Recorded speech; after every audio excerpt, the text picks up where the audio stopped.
Tasnia ya korosho nchini Tanzania inaendelea kushika kasi, ikiwa ni moja ya nguzo muhimu ya uchumi wa taifa. Kupitia juhudi za makusudi, Bodi ya Korosho Tanzania imeendelea kuleta mageuzi makubwa yanayolenga kuongeza uzalishaji, uboreshaji ubora na kuinua kipato cha wakulima.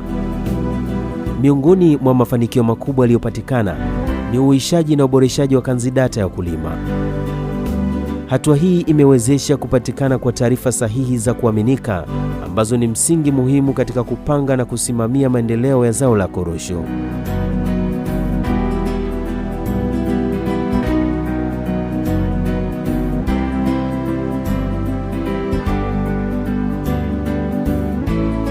Aidha, wakulima wameendelea kunufaika na usambazaji wa pembejeo kwa wakati pamoja na ugawaji wa miche bora ya mikorosho. Juhudi hizi zimechochea ari mpya kwa wakulima, wengi wao wakirejea kufufua mashamba yaliyoachwa. Hii imeongeza eneo la uzalishaji na kuleta matumaini ya mavuno bora zaidi.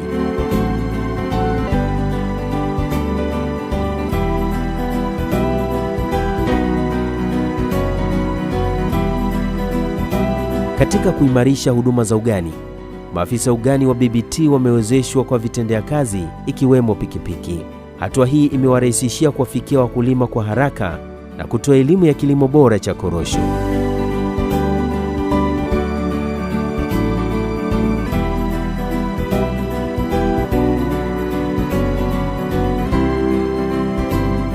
Sambamba na hilo, wakulima wameendelea kupewa elimu kuhusu matumizi sahihi ya taarifa za hali ya hewa, hatua inayowawezesha kupanga shughuli zao za kilimo kwa ufanisi zaidi.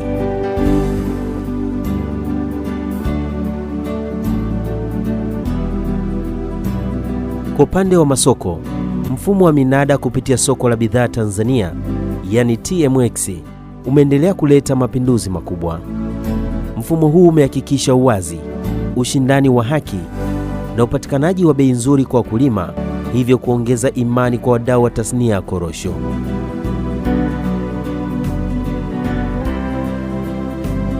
Katika kufikia lengo la taifa la uzalishaji tani milioni 1 za korosho ifikapo mwaka 2030, bodi inaendelea kuwekeza katika miundombinu. Ujenzi wa kongani ya viwanda Maranje unaendelea sambamba na ujenzi wa magara katika maeneo mbalimbali ikiwemo Tunduru.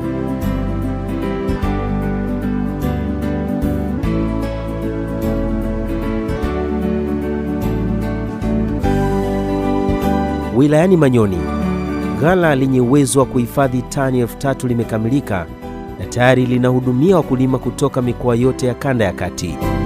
Hatua hii inaimarisha uhifadhi na usimamizi wa zao la korosho.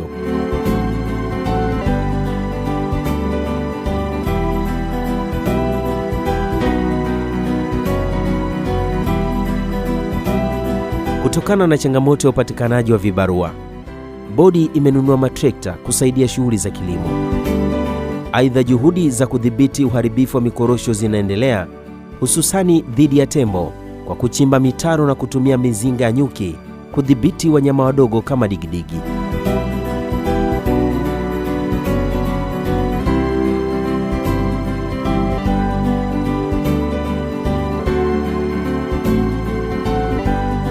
Kwa kushirikiana na TAWA, elimu imetolewa kwa wakulima kuhusu mbinu bora za kukabiliana na wanyamapori, huku askari maalum wakiajiriwa kulinda mashamba yao.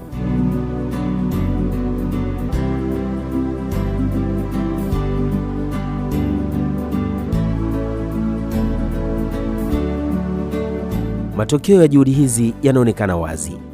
Katika wilaya ya Manyoni pekee, zaidi ya kilo 500,000 za korosho zimeuzwa kwa bei ya juu ya shilingi 2,967, hatua inayodhihirisha ubora wa zao na mafanikio ya mikakati iliyowekwa.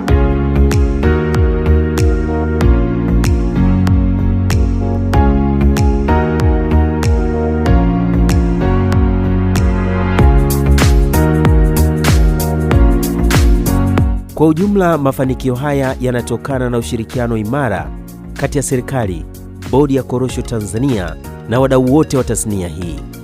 Ni wazi kuwa tasnia ya korosho inaendelea kuwa chachu ya maendeleo ya kiuchumi kwa wakulima na taifa kwa ujumla.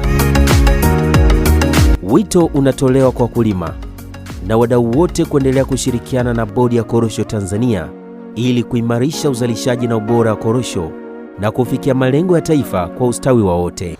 Tunashukuru sana mamlaka za mikoa, wilaya pamoja na halmashauri za wilaya pamoja na vyama vikuu vya ushirika na tume ya maendeleo ya ushirika. Kwa pamoja tumeweza kushirikiana mpaka tukaweza kupata haya matokeo ambayo yamejitokeza mwaka huu. Ni imani yangu kwamba kwa ushirikiano ambao tumeuanza na ambao tunaendelea nao, tuna imani tunaweza kuongeza zaidi uzalishaji kufika tani 700,000, lakini pia kufikia lengo letu la msingi la kubangua korosho zote ifikapo mwaka 2030.